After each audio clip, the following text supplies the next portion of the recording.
So this is the first In Conversation. I'm the first? You're the first. Oh, wow. The first In Conversation with Katriona O'Sullivan. And I'm really delighted to have Niall Breslin here to have a conversation with me. And the goal of this is just to chat about things that we're passionate about, interested in. I have a few topics hopefully to cover, but the idea is just to have really good conversations about really important things. And whatever comes from it, comes from it. And hopefully people will listen and maybe learn a bit. So I have a few questions that both of us are going to ask each other, I suppose. But the first one is, who are you and what do you want to be known for?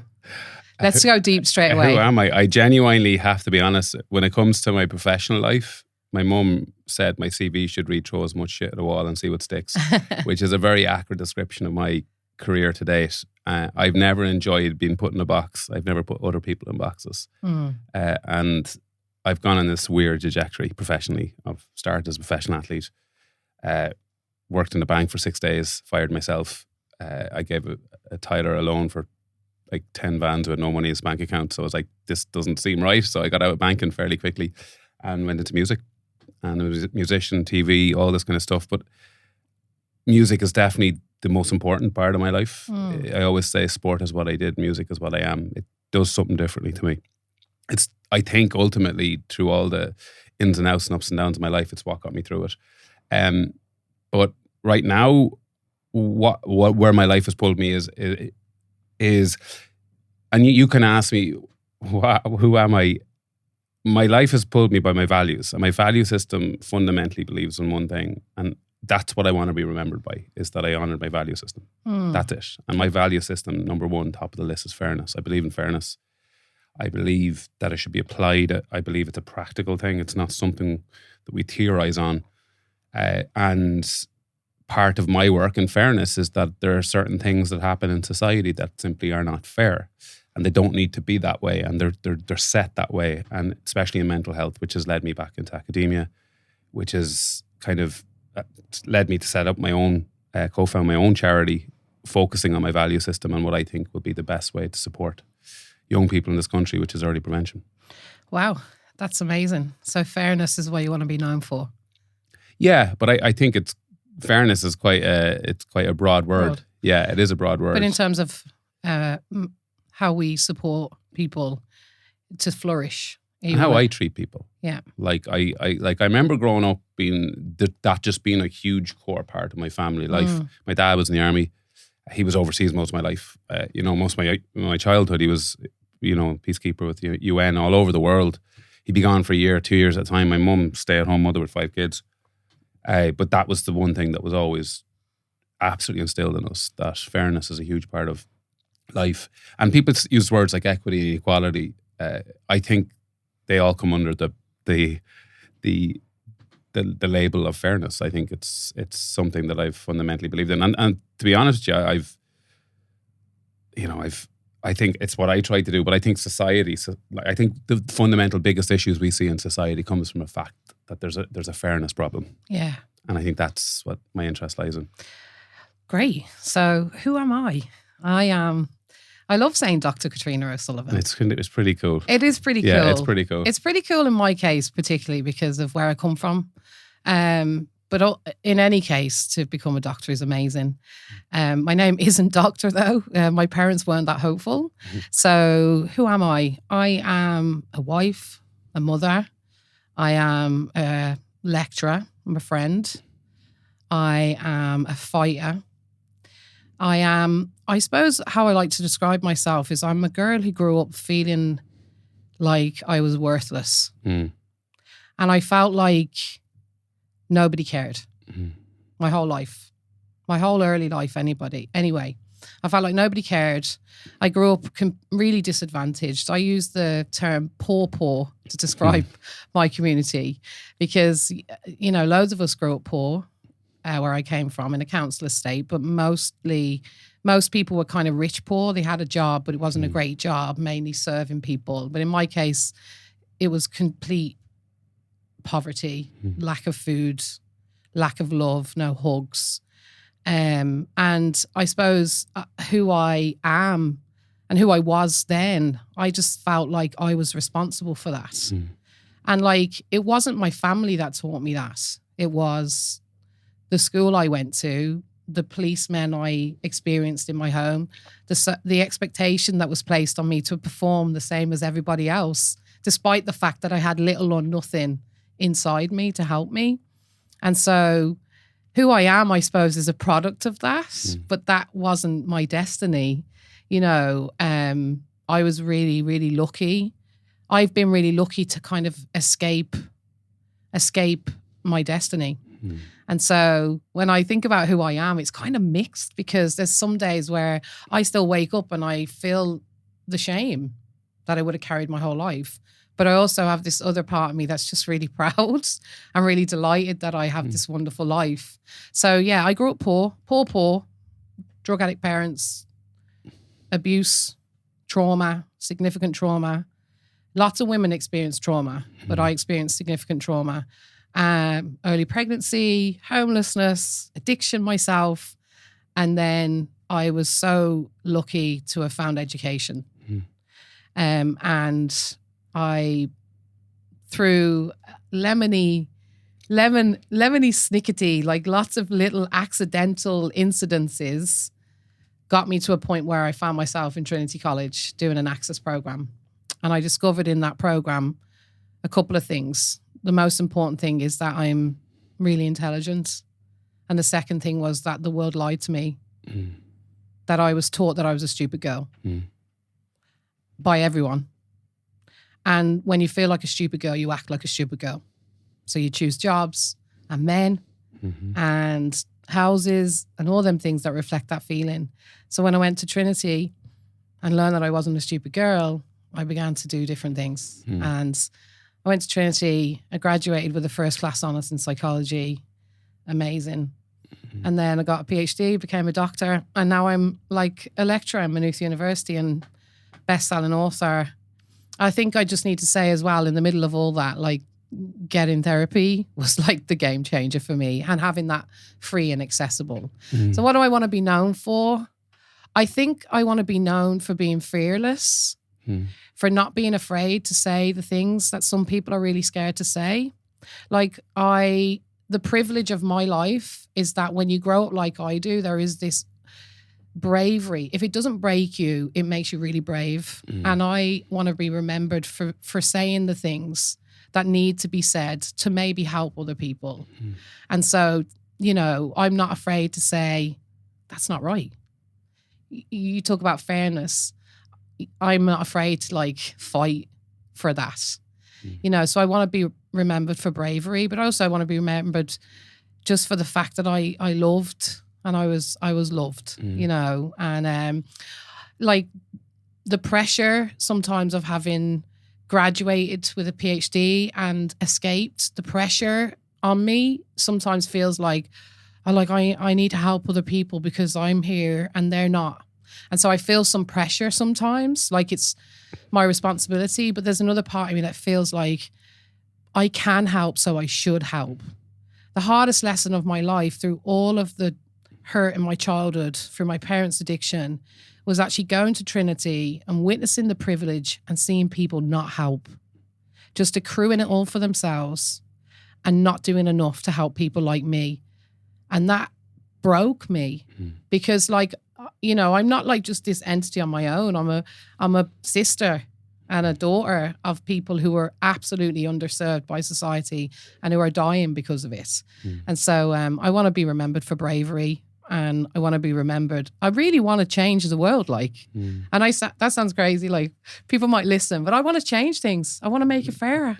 But I think in a way, this is the point, is that, just to take up on a couple of things there, when you talk about the privilege that you've experienced and those folks not wanting to give back, I don't know if any of them are even aware of it. I think there's a lack of awareness. I think, like, I've had these discussions with people who, for example, when you look at some of the social issues that we see within Ireland, where they're completely blind to them, they don't know they exist. I know. And some people go, they don't want to know. I actually genuinely believe some of them don't actually think they exist. They're in this idea of, I grew up I've always known what love was. Always. Every day of my life I experienced it in my family. I've 5 siblings. And, I had a pretty awful experience with abuse, physical abuse by teachers.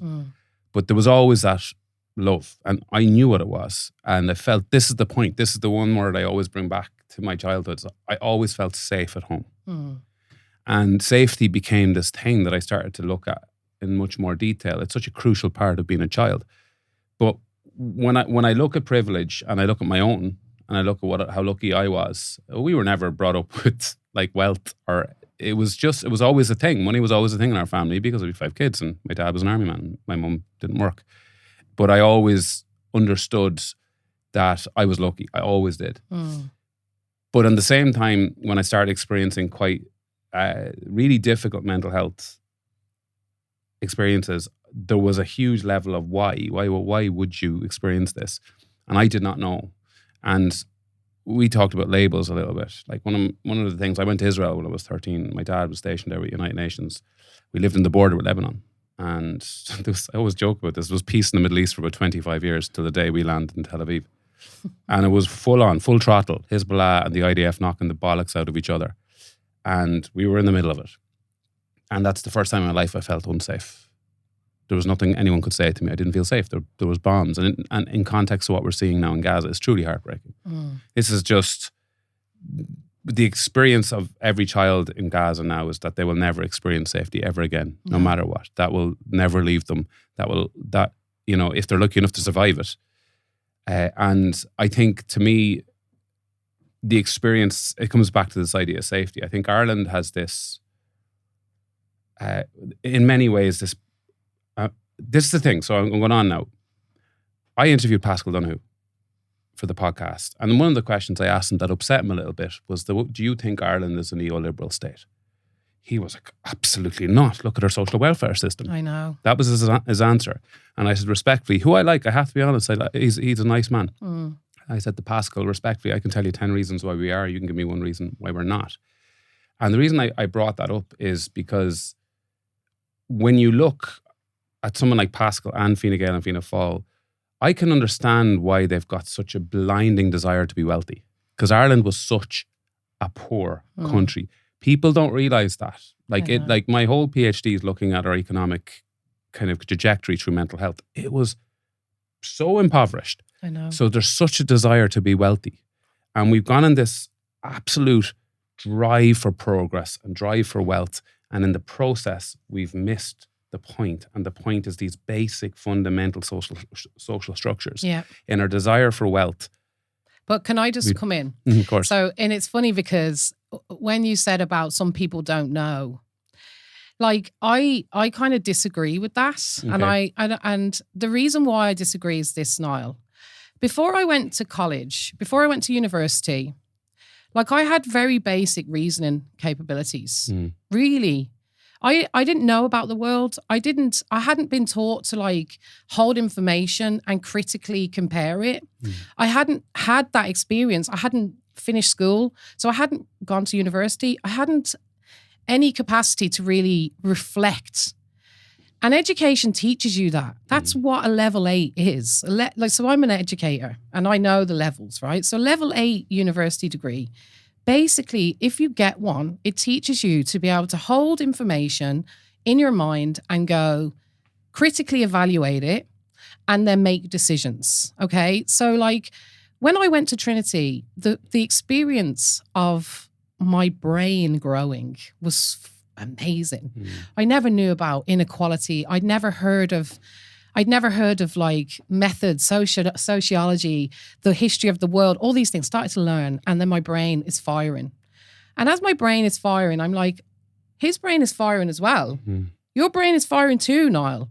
And Pascal's brain is firing. And anyone who's graduated from a university, especially a place like Trinity, we're all capable of critically evaluating the world. We're all capable of saying, oh God, that man is on drugs, and our kid is on drugs, and his kid is on drugs, we're all capable of saying, why is that? And kind of reflecting on the world.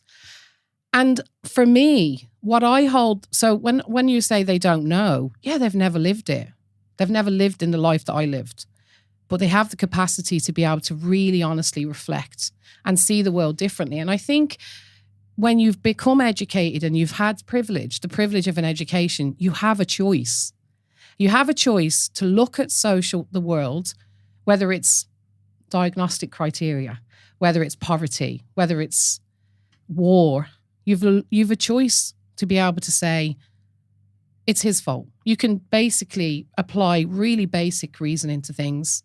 That woman is lazy. She doesn't want to get a job. She's stupid. Or you can actually look at the world and go, why does this keep reproducing itself? What are we doing wrong here? How can we make this better? And so when you say like some people don't know, I agree they don't know. Lots of them grew up safe probably and didn't experience what I experienced. But if you've been through this level of education that I've had, you can think about it. Oh, you can definitely think about it. I would more say that they don't want to know. No. That's probably more the better way to phrase it. There's an element of self-preservation. Yeah, of course. That if you feel right, you feel safe within your society, you feel like you have what you need in a world. And this is the thing, you see, I understand this as well. Everywhere you look on social media, everywhere you look within media, there's threat. People are scared. Yeah. No matter who you are, people are overwhelmed now. COVID brought this, I always say, this unprocessed anger. Nobody knows what to do with the anger. We're seeing it now. And I think this is probably the best way to describe it. I think anger is a safer way to express sadness, especially for young men. Yeah. So that's where you're seeing this deep level of anger. It's because there's been no processing, there's been no conversation around what happened in COVID. And if you bring it up, you're a conspiracy theorist, or you're not saying, no, lads, we need to be able to have dialogue around these things and critically think about them. But there's the problem. Critical thinking and context is gone now because social media robbed us of it. Yeah. And what we have now is deep levels of anger within society. And the thing that's really interesting that I found, and this is from a sociological point of view, you might find, I'd love your insight on this, is that historically, when you look at things like Marxism would have talked about conflict theory, and conflict was always between the upper class and the working class and fighting for resource, essentially, which was hilarious because the upper class always had the resource. But now what's happened is that's been turned on its head, and the conflict theory is between classes. And what we're seeing now is people turning on immigrants, people turning on people from the working class, whose resources have been dwindling because Ireland has had such a desire for growth and wealth. And in their heads, in the political class's head, they think, and I've heard them talk about it, we need money to run a country. Yeah. I get it. I have a degree in economics. I know how this shit works. Yeah. But the problem is, your such blinding desire for neoliberal policy has had this huge sway of people who are going, where is everything? And how do I get access to this stuff? Yeah, and the reality of that is, so like from psychology, we learn about like in-group, out-group. You pit people against each other for resources. They will fight the closest person and the one nearest to them. And there's knowledge of that. And I think the situation that's going on at the moment is really complex. But like realistically, the lack of support for underserved communities and disadvantaged communities, this is what happens long-term lack of investment causes unrest, and the unrest goes to the nearest person that you can fight, and the person who looks like they're taking your resources, when the reality is they're not taking any of our resources, because we're getting funding for these people. So anyway, I love that conversation, and I actually think it's really important that so for me, like when we talk about bravery, like I want people who have the capability to be held to account for the state of society, to be held for account. And in this situation, even with the riots and the fights or whatever, it is actually the people who are in power who are responsible for this. And it's easy to blame the poorer people or the people who are fighting and call them yobs and whatever. So in terms of your childhood, so you talked about that safety. What are the memories that you think defined who you are? Even one memory what defined who you are? I mean, that there's positive ones and there's ones that stayed with me, legacies. There's one that I've talked about a little bit, and it does come back to my schooling. It was when Kurt Cobain died.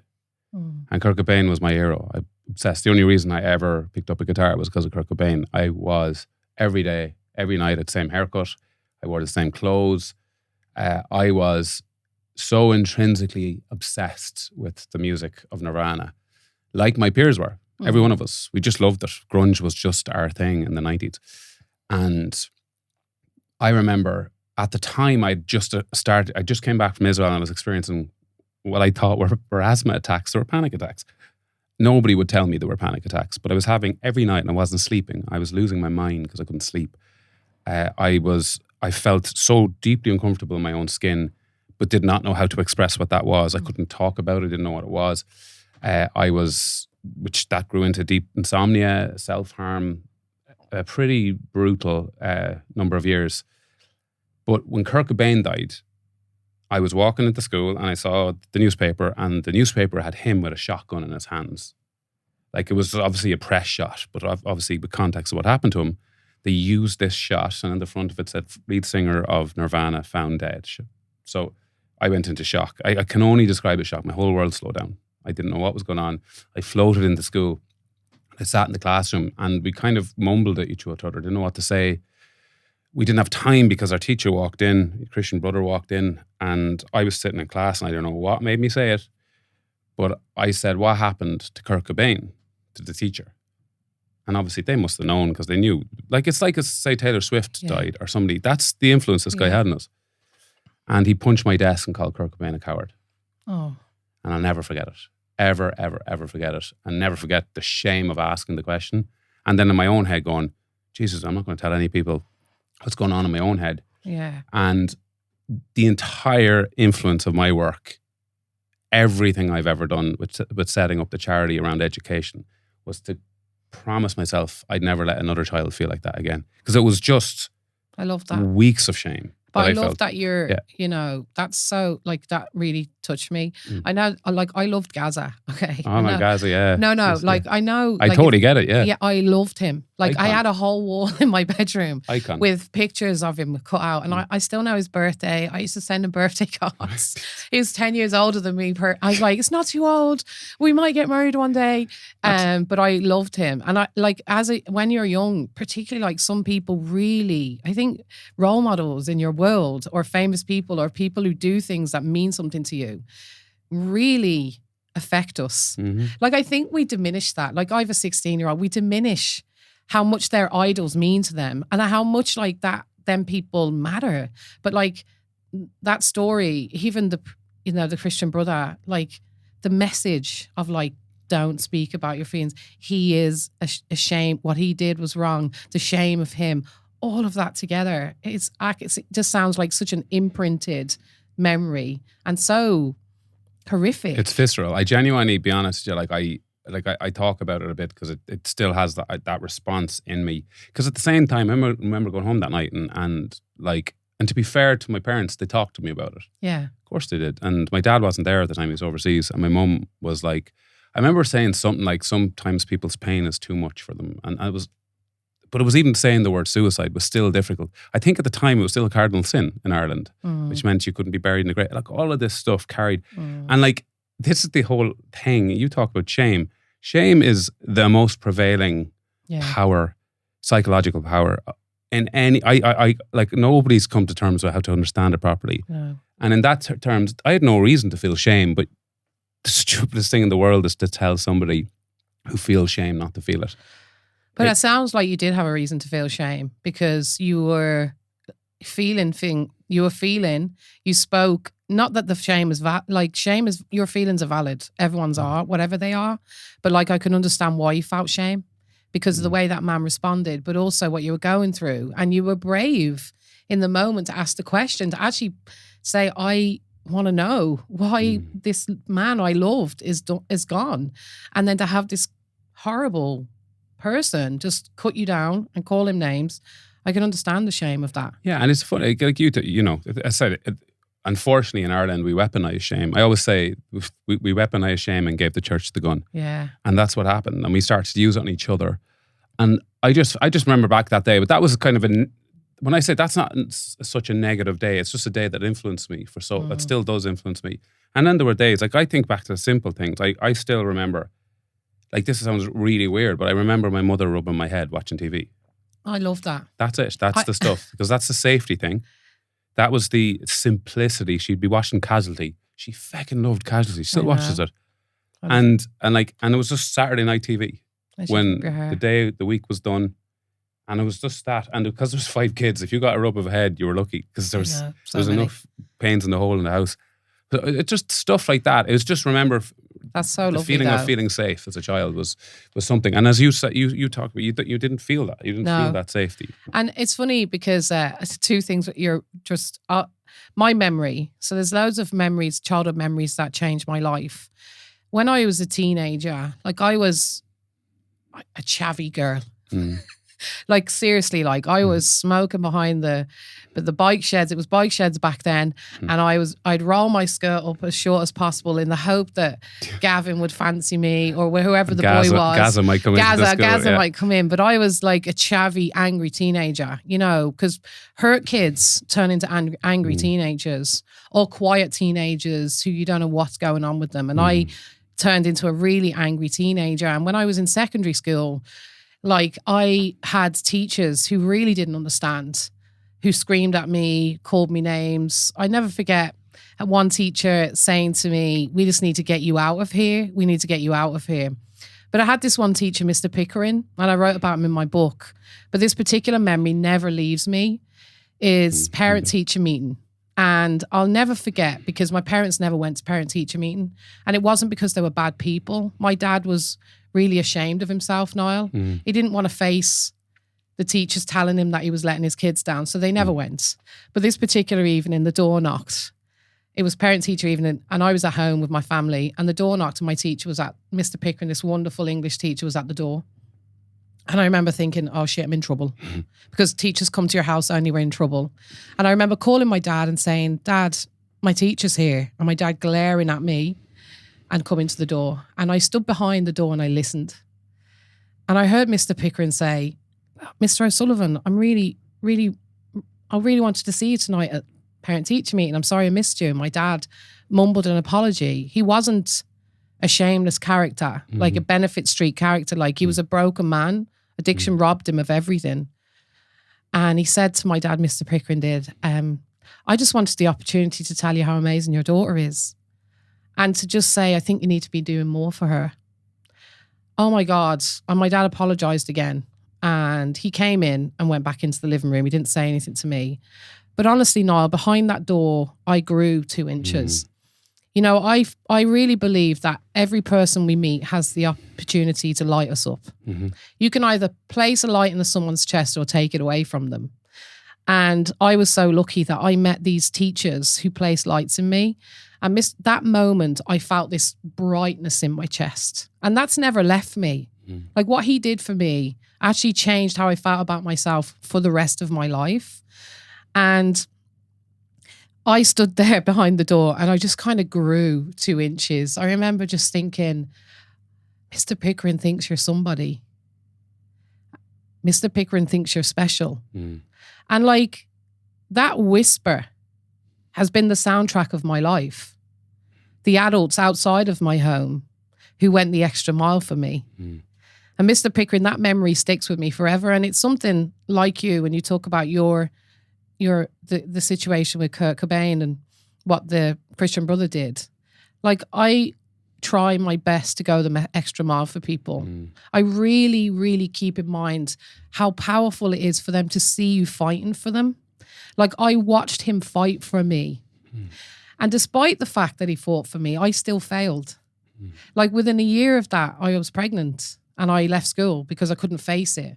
And so like, he could have felt like he failed me. And I'm sure he did at some point feel like he failed me. But like our educators or our counselors or our therapists or our whoever it is, I want them to remember like what they do can last a lifetime in a person. Like he didn't fail me. I felt worthy for a long time after that. He made a decision while sitting in school to get into his car to drive to your house. Yeah. That wasn't off the cuff. That was a very conscious decision to go knowingly. That I remember, not in any way the same thing, but I remember having a panic attack in my leaving cert. And I lived with panic attacks all my life, and I had one do my English paper one, and I couldn't write in the paper because I'd sweated so much and it just turned into mush. So I panicked and I went into the toilet, and the teacher, the adjudicator, whatever you call them, I was like, oh God, I was in there for 20 minutes, came in and he just knocked on the door. I'll never forget, he just knocked on the door and I'm like, yep.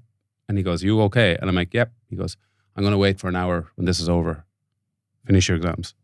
Oh. He knew I had a panic. He couldn't even say I had a panic attack, but he knew. Oh, yeah. If he had asked me, I'd be like, no, I'm grand. But he knew the best way to deal with this. So the thing about what you talk about, that experience with your teacher, the thing that makes me do the work I do is the consistent flickers of humanity that I've experienced across the board. And I always do. Even in the world, when the world is, as we look at it now, at its darkest, there's still flickers of humanity happening all the time. Yeah. The problem is we've created a society that is not blind to them, but is not shown them. And because of how emotion works now, human emotion works, it's come back to this idea, and I hate to get economics and sociological, and it's come back to the idea that at all costs, we have put people second.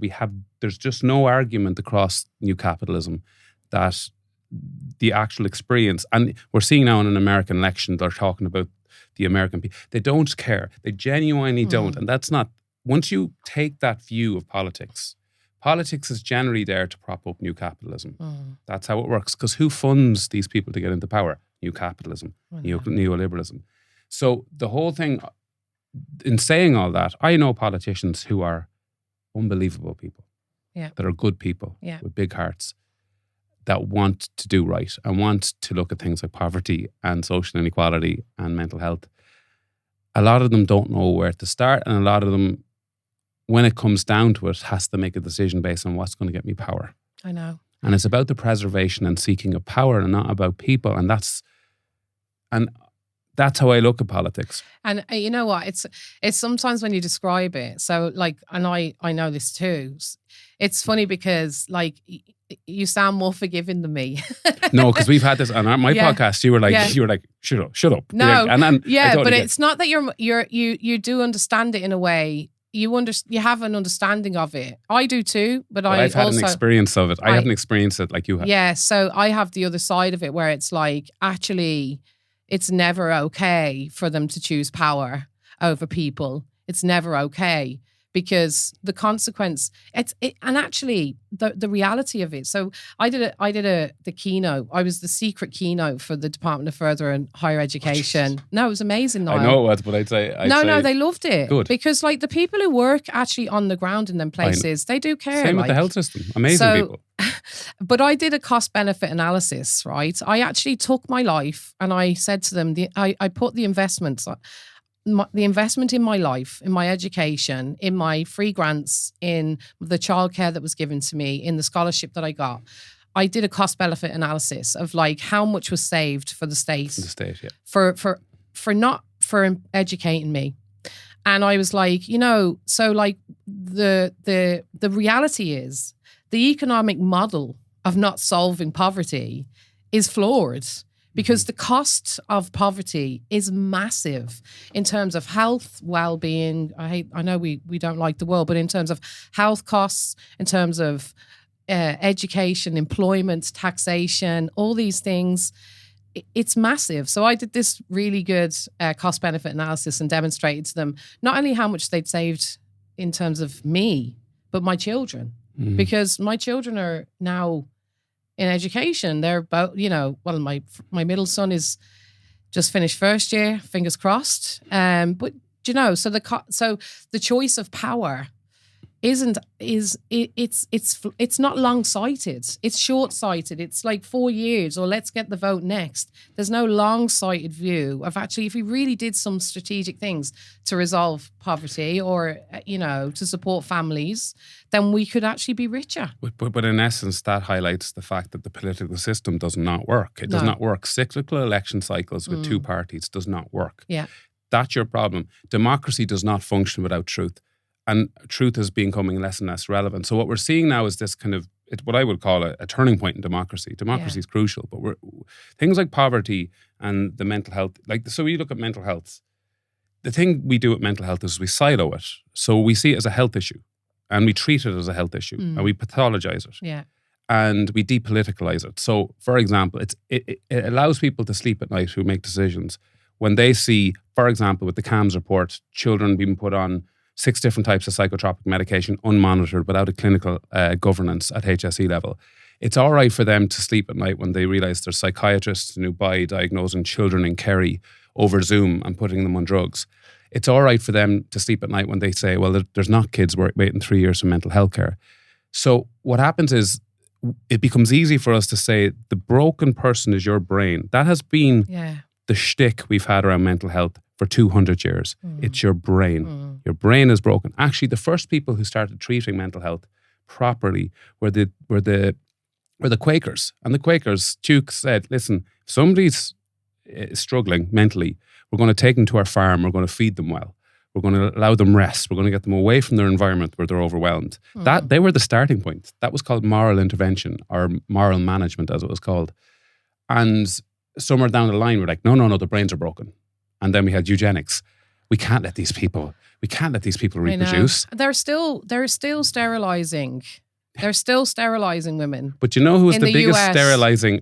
The biggest driver of sterilization in America was California, the liberal state. I know. Because they didn't want, and this was before the Nazis did it, they paved the way for the Nazis. I know. So the whole point around mental health is that, the reason I'm saying this, when we silo it and create it as a health issue, it becomes much easier for politicians to sleep at night. Of course. Because they say, well, there's nothing we can do, their brains are broken. Yeah. But when you actually say, well, a lot of people who find themselves in serious trauma and difficulty, there's nothing wrong with their brains. It is due to years of bad policy. It's years of poverty. Let's go back a step. Okay, I get going on this shit now. I know, but it's good to get going on it. And I really feel your passion for it, which is great because it means that something will happen. And you're a white man, so you'll probably have more opportunity to change it than I will, unfortunately, which is great. So like that passion, don't lose it. But like, let's go back a bit in terms of like, so the conversation about trauma and mental health, mental illness. Like I'm a psychologist and at the moment, I don't even know what the right words are to use because I think there's an overabundance of this word mental health being used in a way that actually kind of pathologizes normality. Yeah. And actually like people are appropriating spaces that they don't necessarily belong in or they shouldn't be kind of owning. So like it worries me, the conversations, the way that words matter and how we define things matter. And like I'm a person who experienced significant trauma, Niall, and I know you experienced trauma. And so for me as that person, I think it's important first of all to talk about what it's like to live with that. Actually to live a life where you've had things happen and what it's like. So like if you're okay, I'll talk about that from my point of view, then maybe you can as well. So like as a child I lived in like a war zone and I know we're experiencing war zone, but I lived in a home where we didn't have food. There was fights, there was men coming in and out, there was prostitution, there was fear, there was abuse, physical, emotional and sexual abuse. And like I grew up, like what that does to you as a child and as a human, I know this from psychology, but I also know it personally, is like my nervous system was completely damaged by that.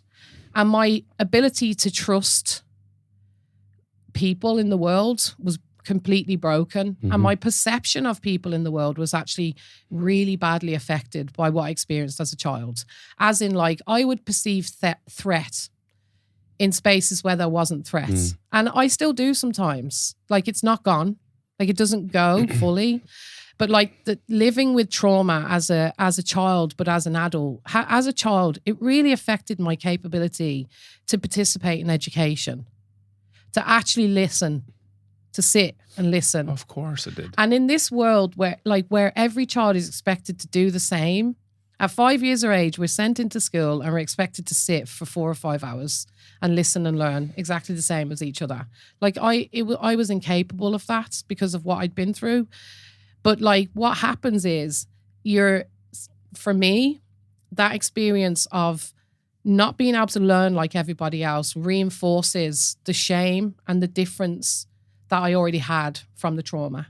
So like this cycle emerges whereby my behavior, my emotional dysregulation, my fear and anger, my reaction to the world, which comes from the trauma that I'd been through, actually reinforced this perception of me as being like a bad kid, a naughty kid, which then made me feel worse. And so like I lived in this kind of cycle of like a self-fulfilling prophecy in some ways. Like the thing that I had no control over, which was my emotional regulation and also the fear I felt and the shame I felt every single day. And when I went out into the world, because of the behaviors that came from that, the world treated me like I was a naughty kid and I didn't want to do well and I was just reactive, and they used to lock me in a classroom sometimes on my own because I was too naughty, or, you know, so like I just wanted to talk about like what it's like to live with trauma as a child, and then what that turns into as an adult in me as a woman turned into like bad choices. Like bad choices now, like in men particularly, but like bad choices, like having a baby at 15, becoming homeless, excessive use of drugs, excessive use of alcohol, overeating, undereating, over-exercising, under-exercising, overachieving. I love the PhD now, to be honest. So like, but there's a life of no peace, but also like the nervous system piece of it is really important, I think, for people to understand, because when I hear people claim trauma and they haven't had it, it really diminishes my experience. Because like I have this extra layer of regulation that I have to practice a lot in my life. Not as much now because I've been through therapy an awful lot, and I have like a stronger sense of, I've stronger practices that are nourishing. But like I've like a layer of like emotional regulation that I have to kind of manage that not other people have to manage. So sometimes now when I walk into a room, I sense everybody. I look for threat immediately. It's fucking tiring. And if you turn away from me, Niall, if you don't text me back immediately, or if you have a tone in your voice, or if you talk about me to someone else, or maybe you say, "Oh, I don't, you know, did you say that then?" I'm on the flooding, the fear, the whole lot. And I know we all experience these things, but with the person who's the trauma, it's deeper. And so like, I just wanted to say that, you know, I want the world to kind of know that that's what it's like. I think it's important when you look at the, you know, the Body Keeps the Score, which kind of really created the narrative, the cultural narrative around trauma.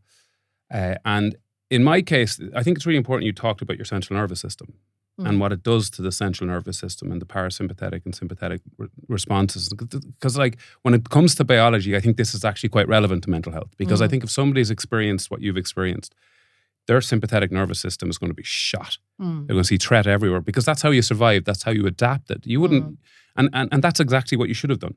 You know, and that's the point. That's what humans do. We adapt. And I think sometimes we see it more on social media around the words. I mean, we see it not just the word trauma. We see it with all different types of words. And what's it? De Kock, is that his name? The author of Body Keeps the Score. Basil. He is saying that what we've done is we've taken the language and we've redefined it. Yeah. And he said, that isn't good. That is not what we want. But that's not diminishing that you've had an experience. That's not what it's about at all. It's the fact that in my own case, you know, mine completely manifested differently. I didn't have that. I just did not have that. I remember I was badly physically abused a number of times by the very people who should have protected me in terms of teachers. But it wasn't, I got to the point, this is the difference. They did it to all of us. Yes. And that's the difference in my head. I'm not being picked out here. Anyway, but I did. So what I did is, what I think I did is how I responded was I cut myself off emotionally from the world. That's what I did. And it worked really well for me. Yeah. It really did. It got me through shit. Yeah. I got to my adulthood. I was like, it's not too bad. But what happened was, and this is the truth, I would never allow myself get into the position of love. I wouldn't. And that's how it affected me. It affected my relationships. It affected how I connected with people. And my partner now, Louise, is a psychologist. She just kept saying, I am not walking away from you. Because she knew what I was doing. And it was just constantly. And then I went into this. I worked with this amazing guy in the UK for a number of years around something called schematherapy. Yes. And he the way he did it with me, he was the first person who said to me, the way you're acting is actually exactly how you should be acting. That's exactly what you should have done. You did the right thing. You got through it. You dealt with it. I think Israel was the catalyst then that really brought it out. But he said, no, it's not working for you now. That was all it was. It wasn't, oh my God, there's something wrong with me. It's not quite working for you now. How do we approach that? And it took time. And it took time to the point where I felt utterly comfortable with things like intimacy and connection and relationships. And that's psychology. That is what it is. And I look back, and I don't look at my experience as deep, deep trauma. I look at it as something that influenced me. It changed the person who I was because I adapted to deal with it. And because I teach trauma now, and I do lectures on it, and I've lots of knowledge in terms of like the neurobiology, but also the psychology of it, but not beyond even being academic around it, just the humanity of it. But like what you talk about is like a freezing response, which there's different ways. I was the, I was a runner. Yeah, you were the freezing. Yeah, and you know what? No, like a lot of people don't know this. Like you can experience significant trauma as a child, but if you have a loving family, there are buffers against the significance. So like, lots of people in Ireland experience trauma in school. I mean, we know this now with the Christian Brothers, the nuns, or whatever. It's 1 in 4 adults. There's a lot of people who've experienced this. Sorry, I know I'm jumping in, but there's something you just reminded me of when you said, you know what the biggest, and this is the thing, I keep coming, I've talked about this briefly before, but the thing that got me more, I remember getting hit in the face, really badly hit in the face with a letter for eating in class. I always joke it was skips. They weren't meant to crunch. They were meant to melt in your mouth. But the biggest influence I had was a lay teacher. That there was a guy I used to sit beside in my class, a traveller who I got on really well with. I won't say his name. I always liked him. He was quite a funny guy. And this teacher just hated him. I know. Just hated him. And this is the thing. He came into school. We had PE. Imagine, I can vividly watch this. And the way the floors were really slippy in schools because they were like tile, whatever the horrible floor it was. And we were told to wear runners to school because we had PE and we were going into the big gym. And knowing now he couldn't afford runners, for whatever reason, there was a pair of football boots in his house, so he took the studs off the football boots. So he was slipping as he came into the classroom.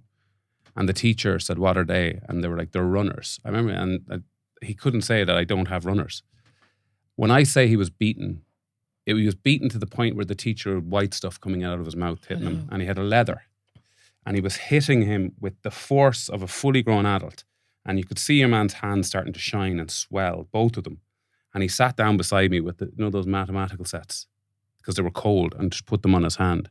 And he just shook for 6 hours. That's horrible. And I was sitting beside him, and I couldn't say a thing because I'd been ex. And that's the stuff. But it was the beating he got that stays with me. It stays with me. I don't know why. When we define trauma, like actually witnessing violence is a trauma. What you witness and the powerlessness. So like your nervous system would have been equally as affected by that experience as his.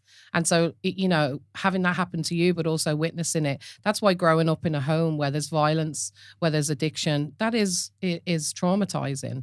And it actually affects the nervous system of the person. If there's any time that a person feels their life or someone else's life is unsafe in a moment, that floods the the nervous system, and actually can physically, biologically change a person forever. Especially as a child. But I think I do, there are things where I got beaten, like playing sport and stuff. It just, there's no impact in it. Because I applied, it comes back to Lucy Johnson's power threat meaning framework. It's the meaning of who did it. The person that should protect you, the person that should be looking after you. And that's where the power threat meaning is such an important framework for psychology and mental health. Like the power that somebody has over you, the meaning that you assign to that person is just so important. And that's why things like the abuse of the church, the abuse of the schools was such, it wasn't the same thing as somebody on the street, abusing you, which is utterly traumatic, is when you give some of the meaning of they have power over you. It is so influential on how you look at things. And I'm only realizing all this stuff now. Like, this isn't me. But then when I look at this, like, my interest isn't psychology. Yeah. And that's some people can get surprised when I say that. Yeah. My interest is sociology. I'm interested in the culture. How did we get to the point where society turn a blind eye to children getting beaten up? Like, I know. That's what interests me. You see, with sociology, I said this to you before, like, because I had a choice when I was starting out in Trinity in the Access program. I did psychology, I did sociology, I did English, and like sociology just seemed so sad to me. So sad. It was so sad. And so big. Because it's so big, but it's also like, oh my God, like the idea, like, and I've done, like, I actually publish a lot now in sociology and in education rather than psychology, because I too am interested in systems and the changing of a system and why we've allowed things to reproduce themselves in the way they have. However, I also find it really depressing. I totally get it. It's so depressing. So I am 100%. Actually, that's what my mum said to me. She goes, it sounds like you can't. And a lot of sociologists are really down. I know. But like, I have a really good friend who's a sociologist, and she's like, oh, you know. She just be really like, I'm like, come on, like, we can change one person's life. At least let's do that. I actually fundamentally believe we can change systems. That's the difference. I think systems can be changed. I think I'll finish in this because I'm 100%, I get you on sociology. The problem with sociology is we're trying to solve systems by changing policy. Policy does not change systems. Yeah. Attracting or understanding what goes underneath policy, vested interests, power dynamics. That's where you gotta go. Yeah. You can write all Ireland is fucking brilliant at writing policy, especially mental health policy. We are brutal at implementing it. I know. So you have to ask why. We're brilliant at policy overall now. We're very good at it. We have the best policies. We're recognised for it. And I said this when I did the talk to Dee Ferris. We're brilliant at policy. We just don't implement it really well. So we're nearly there. Like we're actually 50 minutes in. No, don't be sorry. Don't be sorry. This has been amazing. Kids, don't do sociology. No, do learn. Yeah. That's the point. In terms of the talk about, so in terms of trauma, and so Niall sent me an amazing podcast to listen to, which kind of like verbalized some of the ways I think and feel about mental health and the conversation around mental health. So I think we'll finish on this, Niall, if that's okay with you. Like the pathologizing of human experiences. So for people who are listening to that, like as a when my mum died, I had significant panic attacks.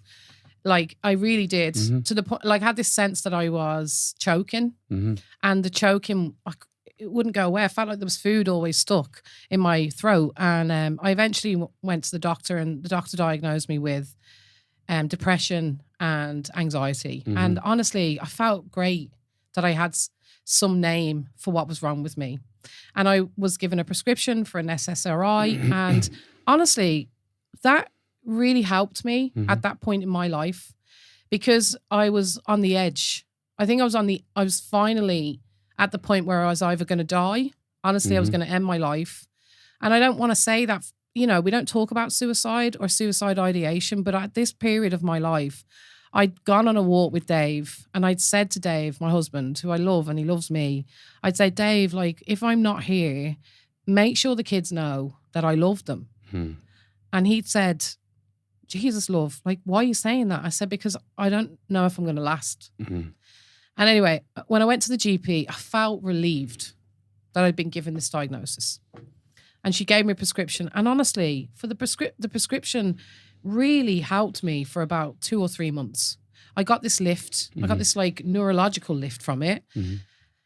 And then I just had this, it just kind of came back really slowly. And but also had this strong sense, and I've had the strong sense for a long time, that what was wrong with me wasn't some disease that I had, that the doctor told me I had.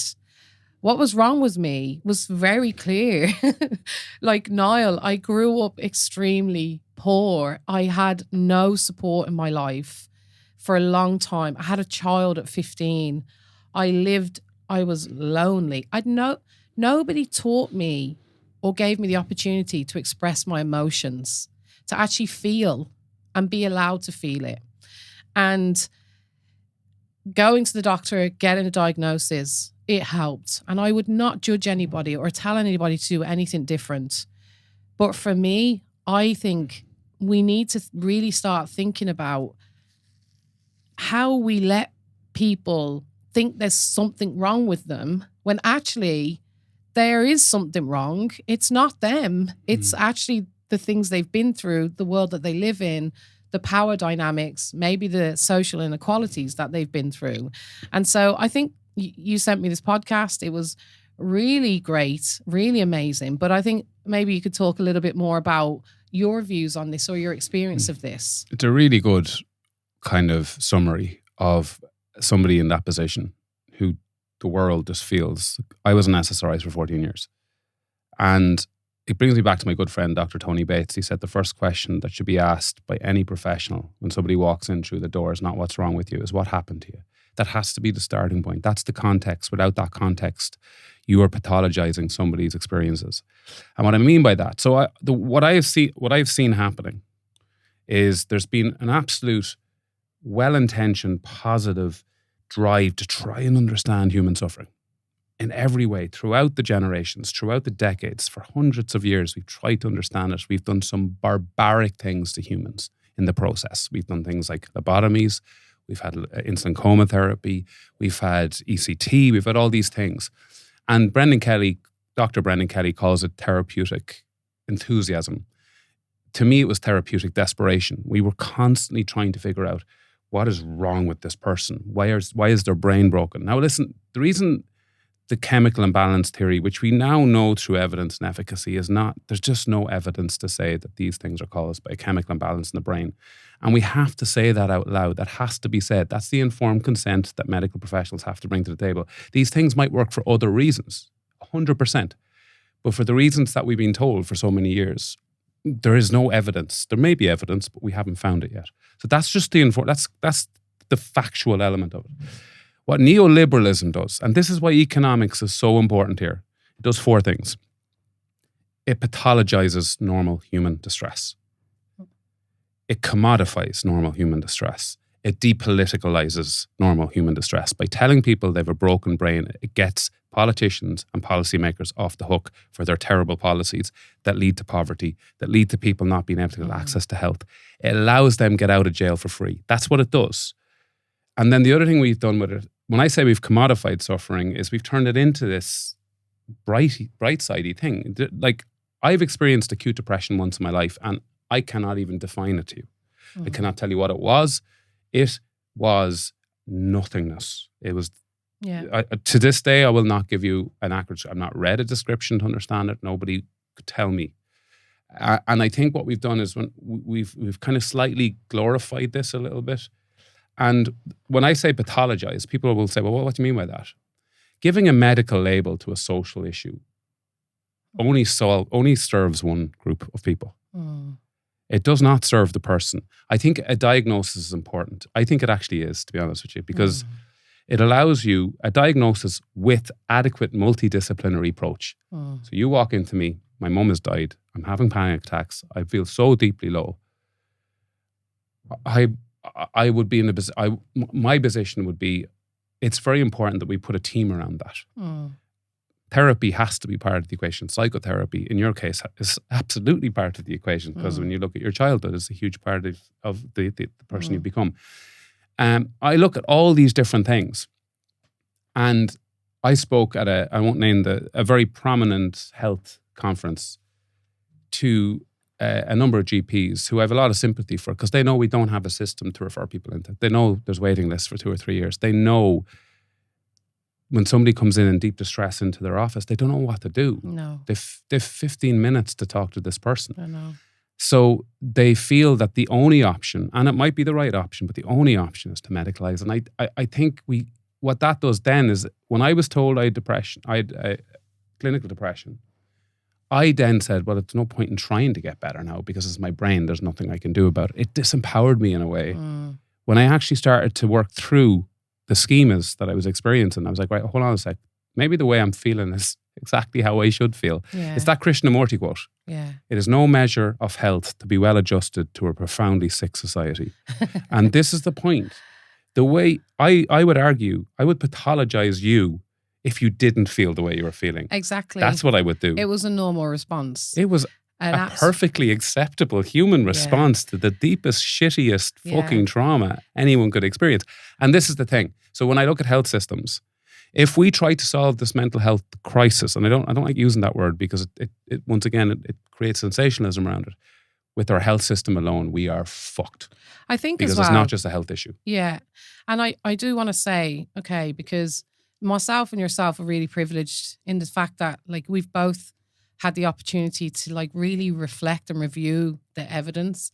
But I don't want, if anyone is listening and feels like really afraid by what we're saying or is like really like empowered by being, you know, the medical diagnosis they have or whatever, like that's okay as well. Of course it is. Like we live in that world where, but for me, I definitely worry about the fact that we are just giving medication to things where we should actually be giving more care and actually solving some of the reasons why people are struggling to deal with their emotional self, like why they feel shame, why they feel worthless.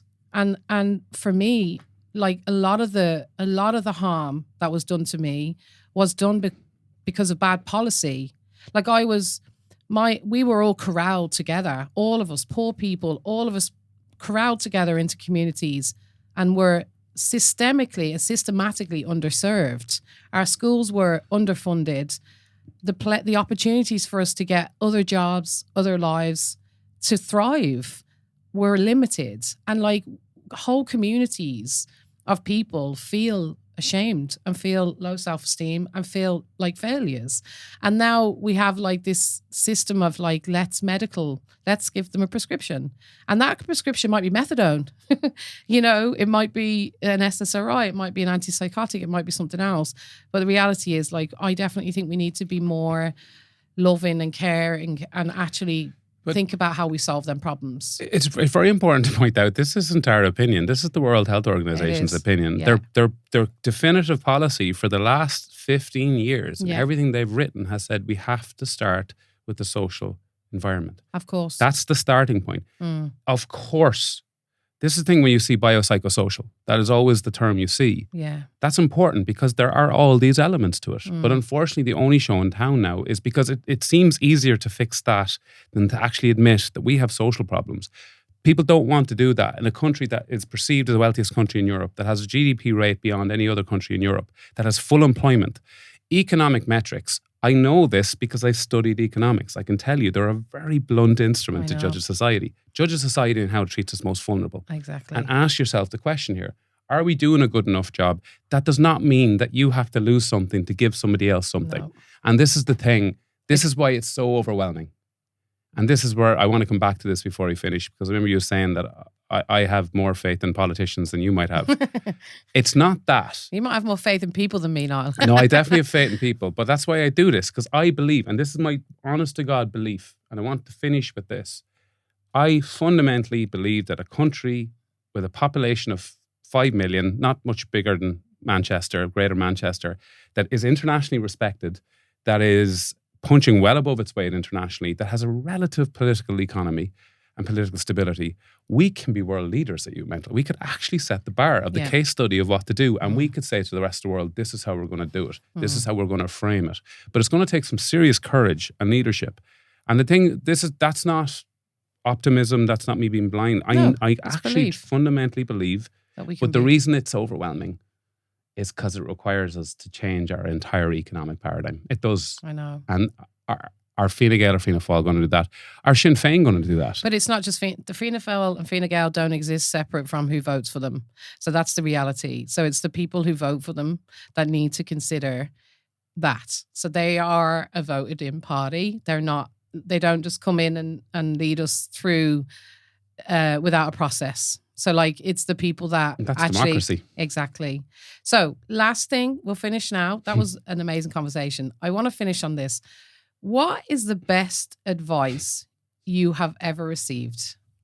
Honestly, delete Twitter. Delete Twitter. I think in civilization, one of the greatest cesspits that's ever been created. Truthfully, I think it's beyond description in every capacity. There's nothing good of it. Nothing. Especially now. I think we are better than that. I really do. I also think social media, and I agree with Jonathan Haidt in his book, Anxious Generation, amazing piece of work and amazing research. This makes me sound like an old lad in the late show. Well, the problem with young people today, social media under 16s needs to be banned. Yeah. And that's not, I mean, I hate the word banned. Sorry. We need to regulation. I just don't think it works in any capacity. I think it's just weird. It's weird that we're okay with it. I know. And we're going to look back at this and going, what in the living shite? But Twitter for me changed my life. Get off it. It is a bad place. So the best advice that I ever received was, don't leave before the miracle happens. That's so much nicer than my one. So the best advice I ever received was, don't leave before the miracle happens. And that was given to me just after I started my journey in therapy. And I didn't want to go back. It was too hard. And a really, really amazing woman who I have loads of respect for, who is salt of the earth, working class woman. I was telling her I'm not going back. And she said, don't leave before the miracle happens. That is so... And I stayed for 7 years with the same therapist. And honestly, I entered therapy unable to maintain a relationship. That's the only reason I went. And I mean it, like a relationship with myself, but also another human being. Like more than anything in my life, I wanted to be loved, Niall. Like I felt unloved. Does. Yeah, but I felt so unloved and unlovable. And deeply in my genes, I felt like I was unlovable.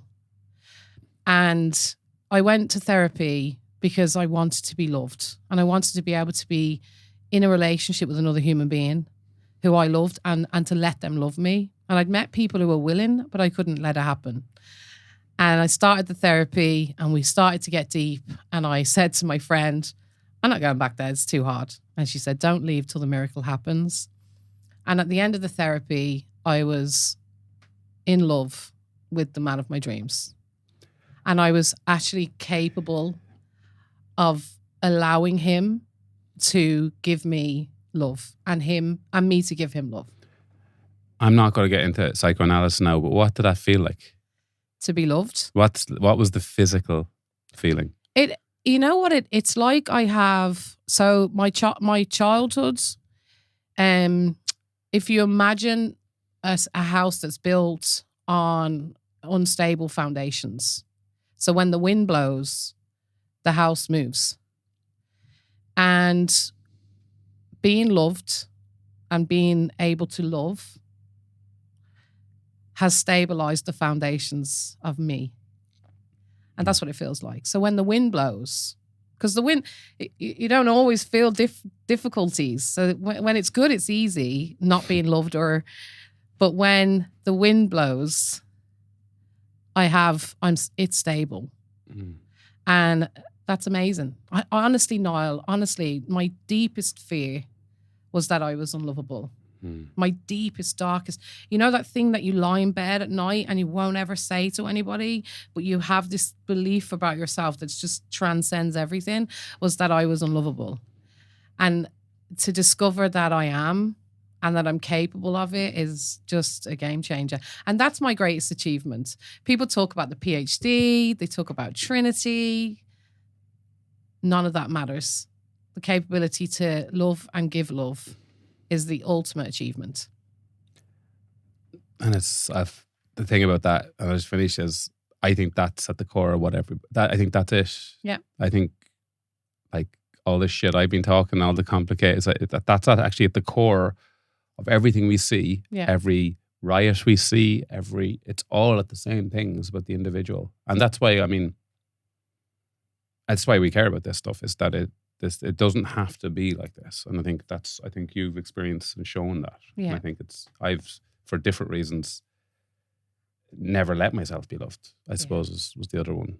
Yeah. I knew I was lovable. I knew I had a heart, but I just didn't want anyone to get in. That was it. And that sounds like a shitty 80s power ballad, but that's just the truth of it. No, I get it. Okay, we're done here. Last thing, is there anything that you wanted to say that you didn't get a chance to say? That's a nice question to ask somebody. No, I think it's important that when we talk about this stuff, it can seem negative and it can seem angry. It is, do not confuse anger and passion. Yeah. They're not the same thing. Righteous anger is a gift. It's a powerful thing. Misguided anger is a toxic energy. It's destroying the world. But actually, righteous anger, some people who are angry right now, they should be angry. And anger is okay and you shouldn't diminish it in yourself. Once you're not getting angry with the wrong people for the wrong things and you channel it in a way that isn't aimed at the wrong reasons. And I always say this to people who show hate, is ask them, where does it come from? Where does your hate come from? Because if you're fucking showing that stuff, the least you can do is tell me why you feel that way. Most people I've asked that question don't have an answer for it. No. So for me, I just want people to realize the reason that when I do this stuff, I don't want to sound like I'm whinging about this. I live in a beautiful country that I care about greatly. I care about the people who live here. I know we can do better because I'll do a full 360 now. I started with this conversation and said I believe in fairness. I actually fundamentally believe at the core of Irish psyches is we believe in fairness too. I think that's what people are attracted to Irish people for. Yeah. We've always believed in it. And in 1963, JFK came to Ireland and he made a speech in the Oireachtas. Whatever your opinion of JFK, he said, Ireland will always be known as the voice of the small and the protectors of the weak. That's what they call us. And over the last number of decades, we've sacrificed that. And we need to become the voice of the small again. And I think that's really important. And I think that's what we do because I love it. It's important. And you don't come across as angry. You come across as passionate and hopeful and determined. And you have a vision. And I think everybody who listens to you and listens to me, hopefully, will feel that passion and will listen. And maybe some of us or some of them will see the vision and be willing to step into it. And they'd be people to take this, because I'm not arrogant enough. I don't know the answer to this shit. Yeah. I don't. Wait till you get the PhD. You will know well, then. I'll try. Thanks, Niall. Thanks a million. Thank you.